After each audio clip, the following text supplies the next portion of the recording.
All right, here we go, P3ers.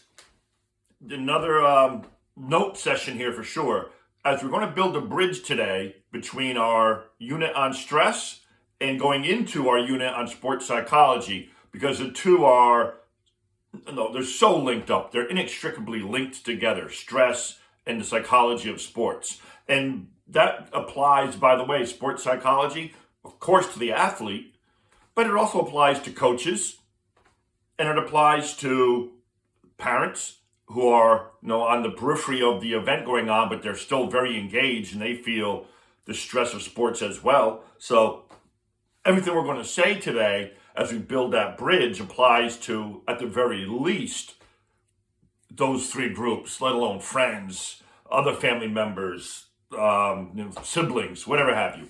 So this is not merely, anytime you think of sports psychology, it's not merely about the athletes. There's a whole crew of people involved in this umbrella. Just wanted to make that clear. All right, before we move on, very happy to declare our mug today, for all you Walking Dead fans, is the Negan mug. There he is, Negan. I'm going to pull it back, and hey, different picture on that side too. Hopefully you can see him. There's Negan. It's like 3D. Look, he's coming right at you. We're P3 in 3D today, and Negan is coming at you. There's Lucille. Love it. All right. All you Walking Dead fans, raise a mug with me, because you know Negan delivered the goods in that series. All right. That's one thing we're happy about today. Negan getting it done. I probably couldn't clap my hands like that for Negan, because it might remind some people of a certain sound. All right. So, Negan on the mug, and on me today, we got the LaSalle University lacrosse sweatshirt. My daughter plays lacrosse up there, and obviously that's a sport, so we got our sports psychology gear on today. All right, so let's hit it. We have stress, we have sports psychology. Once again, and I said this in class, but this is just to make sure we got this, and it's something you can return to all the time now, right here on this video. Stress itself is a neutral word. Stress is a neutral word. Stress simply means that your body feels like it's getting aroused, amped up, to use sports, fired up, ready to take on a challenge.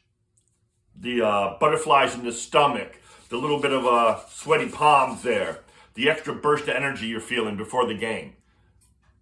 That's stress. Now, how you yourself interpret it matters a lot. And that's when we go into those psychological definitions of eustress and distress. Eustress meaning you feel all that, and it gives you that you're pumped up for the big game. I'm so excited. Let's go get it done. Let's take on this challenge.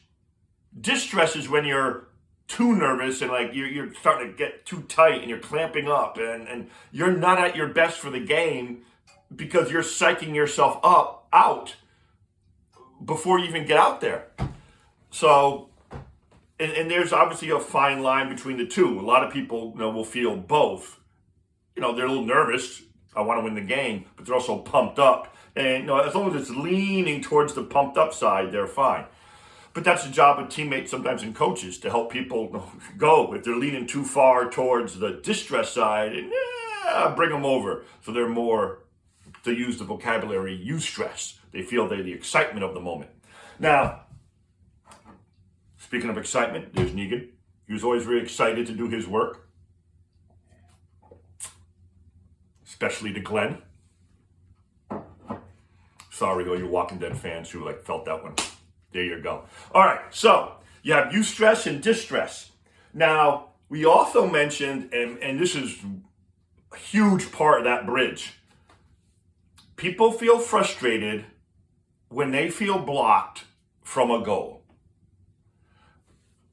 People feel frustrated when they feel blocked from a goal.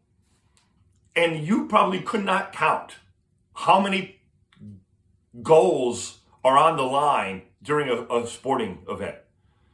Every single minute, someone has a goal. I'm not going to let you score. I'm not going to let you go by me. I'm supposed to direct you to the corner for the trap. At the same time, the person you're facing off against has goals. I'm trying to run the offense. I know you're a trapping team, so I'm not going to go to the places you want me to go. So you're literally in that second working against each other all the time. A shot goes up. The goal is to make the shot. It gets missed. Now there's a rebound. The goal is for everyone to get the rebound. On and on it goes. On and on it goes. So moments for the possibility for frustration arise constantly in sports. And athletes, man, bless you all. I mean, athletes tend to handle that really well. They've been trained for it. They practice for it. They got a good mentality for it. But it doesn't mean it's not there. And sometimes what's easy to accept as a missed shot in the first quarter feels a lot worse when there's only 2 minutes left on the clock and you're down by 2. The clock then adds to the stress of the moment. So there's all that going on. All that is going on. So once again, throughout the course of the game, athletes are challenged. And so are the parents in the stands. You can hear them. So are the coaches. By all these factors. I would say for the coaches, it's a different experience. And number one, they're not playing. But number two, they're trying to worry about what everyone's doing out there, what the other team's doing out there. Maybe they're running offense that is hurting you, and you're going, okay, we got to switch to the backer zone or something. So, the coaches are making decisions, and they have to be up to the moment too. This is where the idea of self-efficacy comes in, and mental health. I want to start with mental health, primarily because mental health, and I said this in class, but man, it is so worth repeating. Mental health does not equal being happy. Now, you're more likely to be happier if you have a sturdy mental health. That's fine, but that's a byproduct. Mental health is really your capacity to continue to function well when under pressure or under stressors. That's mental health, and we all got a level. We all have a level, just like we all got a physical level. Hey, listen. I ain't doing a lot of push-ups. If someone asked me to right now, it would be embarrassing. My physical health level for such things is shockingly low. It's disturbing. Negan would not be impressed by me. Not in the push-up game, anyway. Now, same thing goes true for your mental health.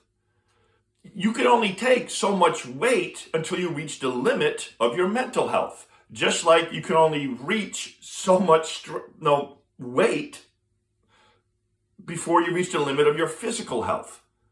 So your mental health is gauged not by how happy you are, how many, to use a bench pressing terminology, how many plates can you put on your bar before you can't do a bench press anymore? How many weights go on your mental health bar until you start to crack and show signs of falling apart a little bit? That's the key to mental health. And the sad thing, once again, is this. In sports, the game has a ton of stressors coming at you.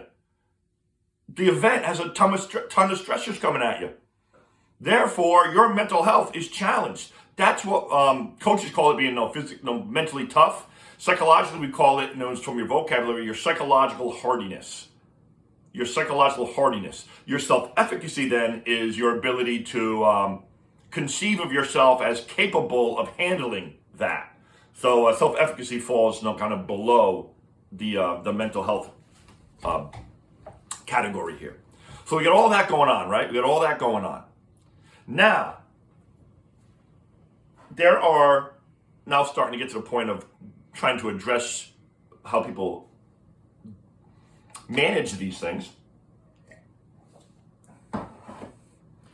You have the 3 C's. The 3 C's that help you through. 3 C's. One of them is commitment. Commitment means, from a second, I want to make sure I got it right here. Okay.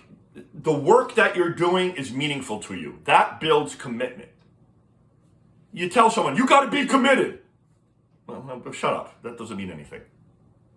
Person can't be committed unless what they're doing, the work they're doing, has meaning to them.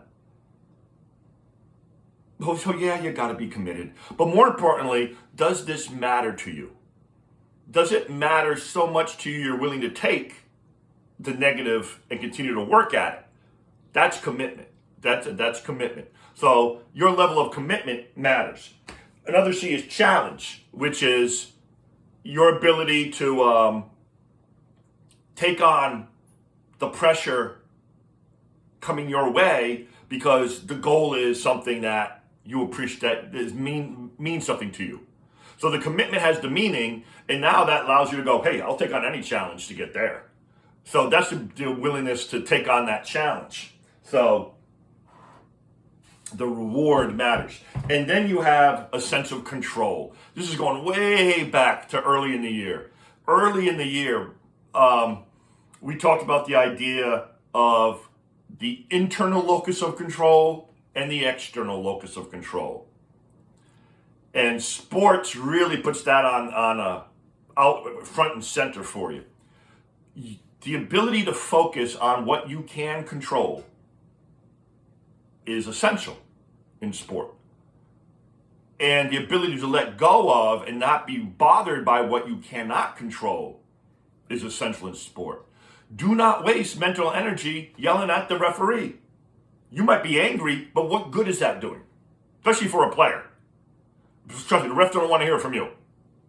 And if you're focused on them, you're not focused on the opponent who's causing you this stress that's making you melt down. And they got you. And savvy players, they know when they got you.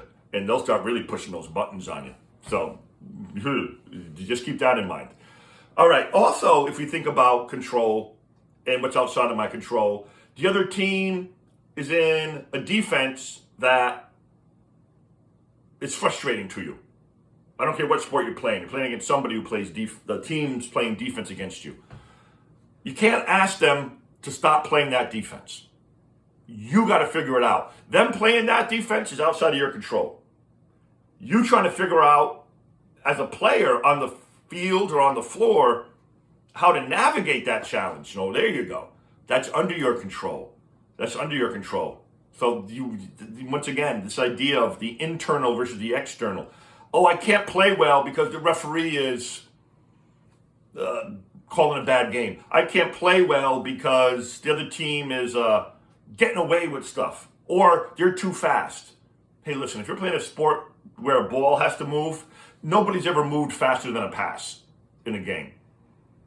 There's ways to beat speed, but it's probably not going to be outrunning it. You're going to have to figure it out.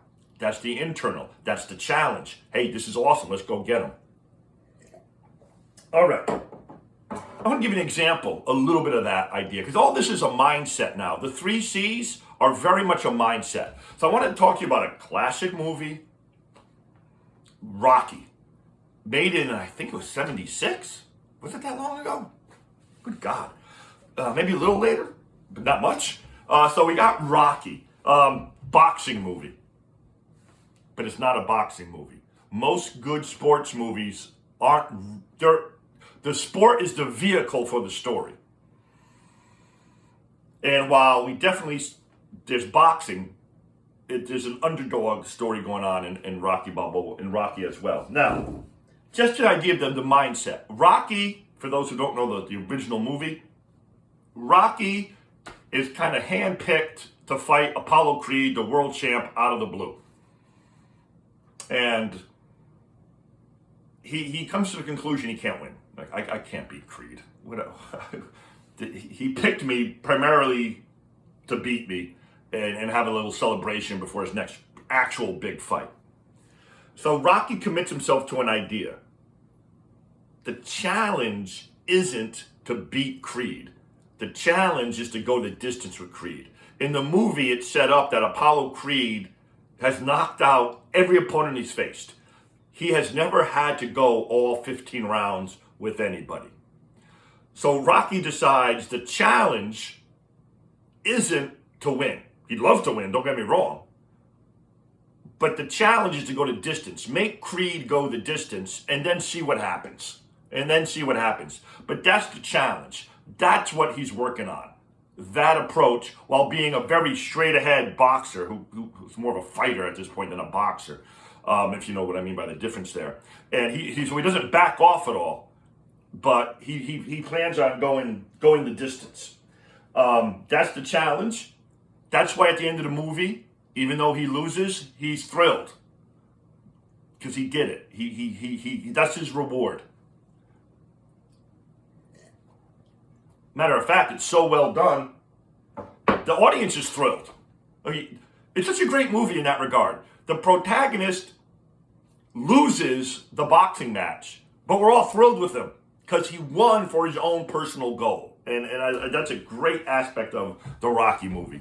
And the way Stallone wrote it, to actually have the audience feel the, yes, we lost, but we won feeling is absolutely wonderful. So there's that. So he goes the distance with Creed.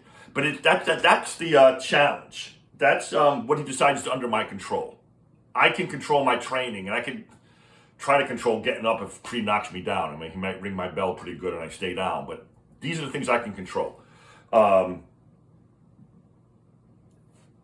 Which brings us then to, with all that feeling of, of the force, the 3 C's, then you move into, okay, how do we maintain our mental health in the middle of sports? We already have mental health. Everyone's got a level. Everyone's got a level already. How do we maintain? How do we build? What does it look like when it's breaking down? So let's take a look at what we call defensive coping now. Defensive coping. That's when things aren't going well, and we're falling away from just the joy of the sport into a state of eustress. Our mental health has too many plates on the I don't even know the vocabulary. That shows you how much I lift weights. It's a bench press. It's a bar. Look, I'm so confused. If Coach Bakulis is watching this, she's gonna be so ashamed of me. All right. So how much weight can you put on the bar? All right. So defensive coping. One sign of defensive coping is withdrawal.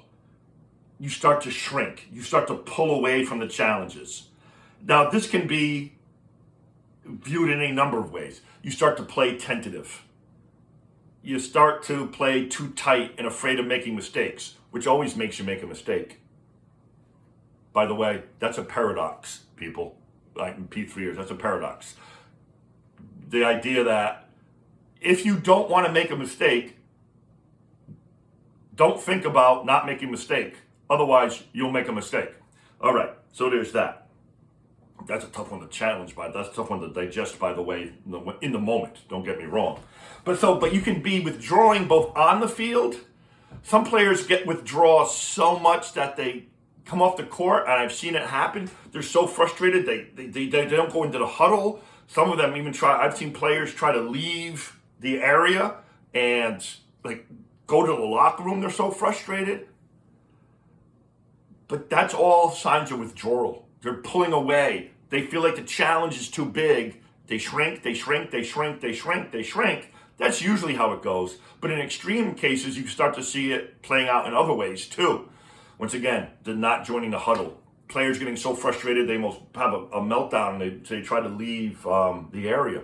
All withdrawal. All different signs of withdrawal. Another is aggression.